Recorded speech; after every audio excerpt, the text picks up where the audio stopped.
So good morning everyone. हम लोग ने सेकेंड चैप्टर स्टार्ट किया था और सेकेंड चैप्टर में मतलब बहुत टाइम से अभी सेकेंड चैप्टर चल रहा है. So now we have to speed up और way of learning, way of teaching, because there is only few days left to cover the entire syllabus. Okay, so मैंने ये आई गेस लास्ट के lecture में ही बोला था, तो अभी हम लोग डायरेक्टली इंपॉर्टेंट टॉपिक्स पे ही फोकस करने वाले हैं. ठीक है, सो अपना नेक्स्ट चैप्टर था use case diagrams. So use case diagrams is nothing about we gathered the requirements from customers, right? And now with using those information, those raw material, those कचरा जैसे मैंने बोला था, we made one useful meaningful diagram known as use case diagram. ठीक है, तो देखते हैं वो कैसे बनाते हैं. ओके, सो यहाँ पे देखो UML जो अपना है, UML stands for, देखते हैं UML का फुल फॉर्म क्या है. ML. Okay. So UML stands for, see here, Google बोल रहा है unified modelling language. Okay, unified modelling language. So in the use case diagram we simply create one model using those requirements. ठीक है, so UML is unified modeling diagram. हाँ, unified modeling language which is used to create this use case diagram, UCD. and जब आप लोग last final year पे black book बनाने वाले हो, आप लोग प्रोजेक्ट बनाने वाले हो, ठीक है, so on that project you have to create one black book. आप लोग ने सुना होगा. सो वो ब्लैक बुक में आप लोग ये यूज केस डायग्राम, ये जो कुछ भी हम लोग ये सॉफ्टवेयर इंजीनियरिंग में सीखने वाले हैं ना, आप वो सब मेंशन करने वाले हो, because you are dealing with the actual software project. ठीक है, सो ठीक है, वो हाई लेवल का नहीं रहेगा, लो लेवल मतलब बेसिक कॉलेज के लेवल पे वो बनाना है, बट ठीक है, यही सेम टॉपिक यूजफुल रहने वाला है. और वो टाइम पे आप लोग को आना चाहिए कि यूज केस डायग्राम क्या है या फिर वो कैसे बनाते हैं. ठीक है, सो the purpose of a use case diagram in UML is to demonstrate the different ways that a user might interact with a system. Okay, so जैसे मैंने बोला था कि एक बहुत सारा थियरी टॉपिक है, so वो समझने में बहुत ही मुसीबत आ सकती है, आपल्याला ते कळणार नाही लगेच. So we configure that theory parts into form of diagrams, into form of pictures. Okay, and that is all about our UCD, use case diagram in UML. ठीक है, so what is use case diagram? A use case diagram can summarize the details of your system users and their interactions with the system. मतलब एक system और एक user, so how the user can interact with that individual system. जैसे कि bank का application है, so bank का application क्या हो गया मेरा सिस्टम. ओके, मतलब जो हमारे फोन में बैंक का एप्लीकेशन है, it will really work as a real bank. मतलब मैं वहां से पैसे ट्रांसफर कर सकता हूँ, पैसे विड्रॉ कर सकता हूँ, डिपॉजिट कर सकता हूँ, I can send the money, I can get the cashback as well.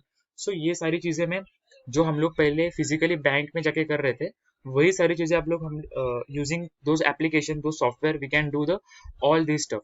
So that is all about our interaction between user and system. ठीक है, so an effective use case diagram can help you team discuss and represent. So ये तीन goals इससे हम लोग achieve कर सकते हैं. First is scenarios in which your system और application interacts with people, organizations और external systems. So interacts with people मतलब Facebook, for example Facebook. Okay, हम लोग बहुत सारे पीपल के साथ इंटरेक्ट कर सकते हैं. ऑर्गेनाइजेशन के एप्लीकेशन सॉफ्टवेयर तो बहुत सारे हैं.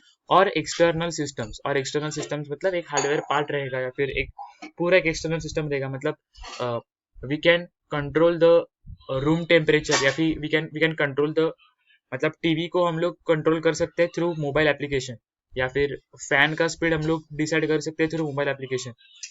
सो that is all about the and those all scenarios are covered, are designed, are uh, modelized in this with the help of this use case diagram. Okay, then the next is goals that your system or application helps those entities known as actors achieve. अभी उसमें एक system रहेगा, ये part क्या बोल रहा है, एक सिस्टम रहेगा, और ये पार्ट बोल रहा है एक्टर्स रहेंगे. So actor is nothing about one particular user. जैसे कि मैं एक बैंक का एप्लीकेशन यूज कर रहा हूँ, so I am the actor and the system is the that individual bank. Okay, and the next is the scope of your system, मतलब कहाँ पे वो यूज होने वाला. Okay, then the next is when to apply use case diagrams. Okay, so UML use case diagrams are ideal for representing the goals of system user interactions. So whenever I want to picturize, I want to depict the system user interactions, then I can use this use case diagram. Then the next is defining and organizing functional requirements in system. So I can define and organize those functional requirements in our system using use case diagrams. Then the third is specifying the context and requirements of a system. So we can specify the context मतलब क्या, कौन कौन से important points है.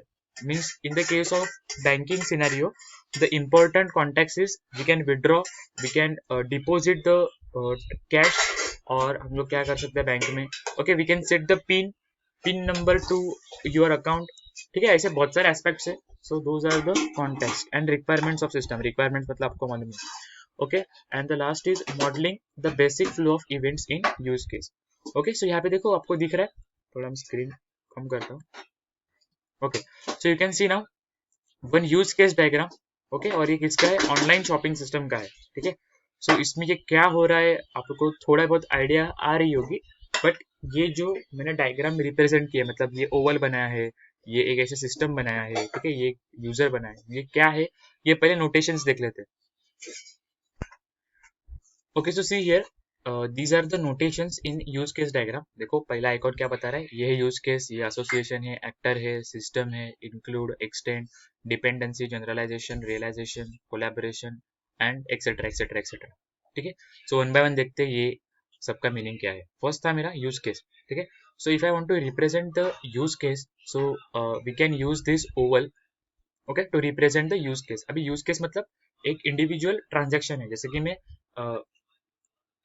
अगर मैं बात कर रहा हूँ ऑनलाइन शॉपिंग सेंटर की. ठीक है, सो ऑनलाइन शॉपिंग सेंटर में क्या है, we can visit the page. Okay, या फिर आप लोग बकेट रहता है वहाँ पे, वो वॉच लिस्ट रहता है.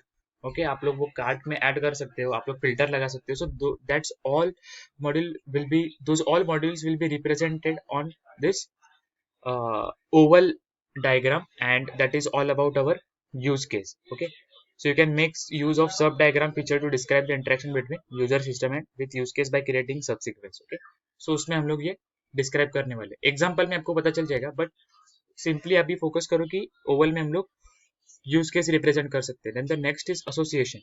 सो एक्टर, तो ठीक है, पहले उसके पहले हम लोग एक्टर देखते हैं. ठीक है, उसके बाद है actor. So actor are the entities that are interact with the system. Actor is nothing about the end user, the user which are able to, which can use the entire system. Okay, that is all about the actor, and you want to represent the actor in use case diagram, so you draw this diagram. ये ऐसा एक बुजगावण्यासारखं आपण draw करायला लागेल. ठीक है, then the next is association. So actor, यहाँ पे देखो ये actor है, उसके पैर है ये. Actor and use case can be associated to indicate that the actor participate in that use case. मतलब ये link जो है association, हाँ यहाँ पे देखो association. Okay, मतलब क्या link करना है, so I can use the straight line. Okay, then the next is system.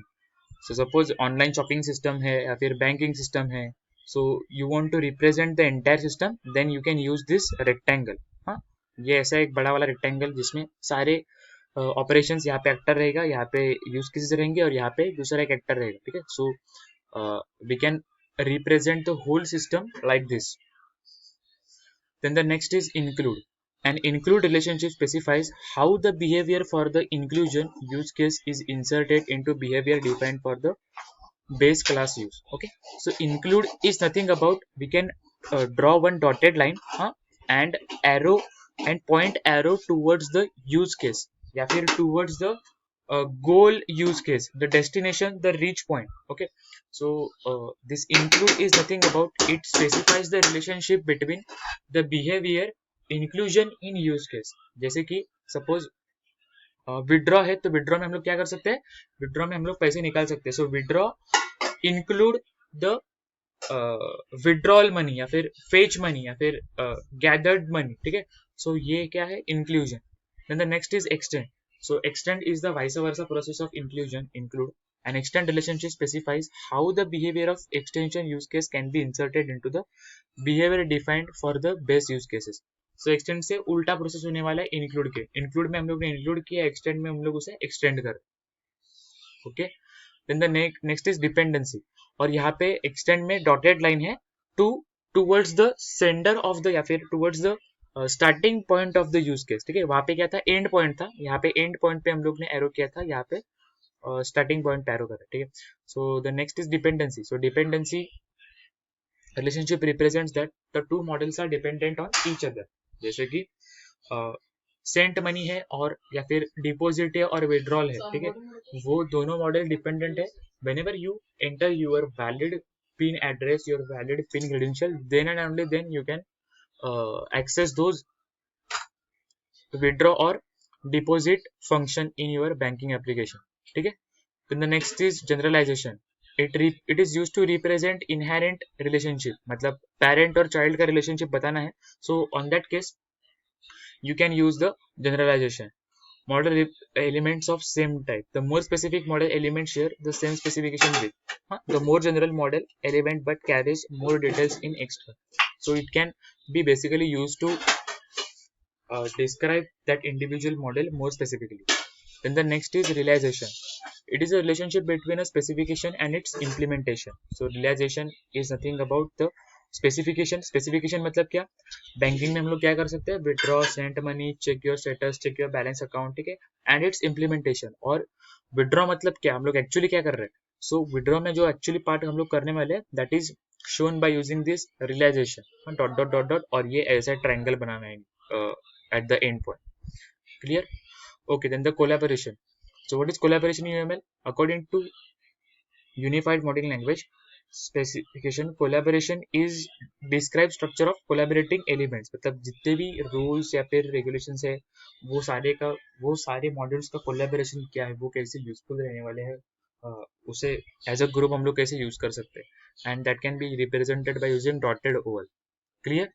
Okay, so example देखते हैं उसका बिना टाइम वेस्ट किए. ओके, एक्टर, सिस्टम और गोल्स. तो समझ में आ गया, ये है एक्टर, ये है अपना सिस्टम और ये है अपना गोल.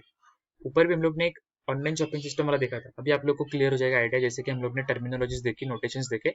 ये है मेरा एक्टर, कस्टमर है, ठीक है. और यहाँ पे देखो, हाँ, उसने क्या किया, व्यू आइटम किया. Suppose the customer wants to purchase one T shirt, view item किया, उसके बाद वो इंक्लूड किया. देखो यहाँ पे इंक्लूड किया मतलब कार्ट में डाला. ओके, उसके बाद मेक परचेस मतलब इंक्लूजन से ये मेक परचेस क्या किया उसने, आइटम को मेक परचेस किया, यहाँ पे इंक्लूजन हो रहा है. ओके, ये होने के बाद वो चेकआउट करेगा कि उसके पास है कि नहीं. हाँ, वो भी इंक्लूड है. चेकआउट किया मतलब वो उसके शॉपिंग डिलीवरी ऑर्डर में वो ऐड कर रहा है. सो कंप्लीट चेकआउट होने के बाद फिर ठीक है, सबसे पहले तो वो यहाँ पे आएगा लॉगिन. ओके, और लॉगिन करेगा तभी वो ये सारी चीजें कर सकता है. ठीक है, सो ये बॉटम में नहीं, ये टॉप में रहना चाहिए, उनका थोड़ा मिस्टेक हो गया. ठीक है, and when ever he login he authentication, देखो यहाँ पे सर्विस ऑथेंटिकेशन मतलब वो आइडेंटिफाई करेगी the system means the user is authenticated और नॉट, और तभी वो व्यू आइटम कर सकता है. फिर आइडेंटिटी प्रोवाइडर, क्योंकि अमेजोन पे अगर किया तो अमेजोन पे बहुत सारे लोग बेच रहे हैं. ठीक है, अमेजोन का खुद का गोडाउन नहीं है, बहुत सारे उसके एंड यूजर्स है. सो आइडेंटिटी प्रोवाइडर से वो व्यू आइटम करेगा. मतलब ये टी शर्ट बना रहा है, ये कंपनी है, हाँ, ये टी शर्ट बना रही है, रेमंड की है. सपोज रेमंड टी शर्ट नहीं बनाता, फिर भी कंसिडर कर रहे रेमंड की एक कंपनी है, आइडेंटिटी प्रोवाइडर रेमंड का है. ओके, सो वो बोलेगा कि हाँ ठीक है, आप लोग देख सकते हो, और वो चेकआउट भी करेगा. चेकआउट के टाइम पे भी वो रहने वाला. ठीक है, क्योंकि उसके पास ही वही बोल सकता है कि वो उसके पास स्टॉक है कि नहीं. उसके बाद क्रेडिट पेमेंट सर्विस, अभी ये अमेजोन वाला पार्ट है क्योंकि अमेजोन के पास पैसा आने वाला है. ठीक है, सो फिर वो चेकआउट चेक करेंगे कि उनके पास, सॉरी, जो पेमेंट उसने किया है वो लीगल पेमेंट है कि नहीं, या फिर वो पेमेंट हुआ है कि नहीं. ठीक है, और उसके बाद पेपल मतलब फिर अभी वो अकाउंट रहेगा, पेपल है, अमेजोन पे है, गूगल पे है, या फिर बैंक ऑफ बड़ौदा का एप्लीकेशन है, जो कुछ भी है वो, और वो सब होने के बाद उसे आइटम डिलीवर होने वाला. क्लियर? तो ऐसे बहुत सारे एग्जांपल है. We can see the next example, we can see the next use case diagram in the next lecture, and after that we are going to see the SRS, the software requirement specification. Okay, जो last topic है, तो next chapter में अपना, sorry, next lecture में अपना second chapter खत्म हो जाएगा. I hope you get the idea of how you can draw the use case. बहुत ही सिंपल है. पब्लिश स्टोरी के लिए देखो, ड्राफ्ट किया, फिर रिव्यू किया, suggest, edit, review story, normal है. एक्सप्लेन करता हूँ और एक दो एग्जांपल नेक्स्ट लेक्चर में, और उसके बाद फिर हम लोग चैप्टर 2 खत्म कर देंगे. ठीक है.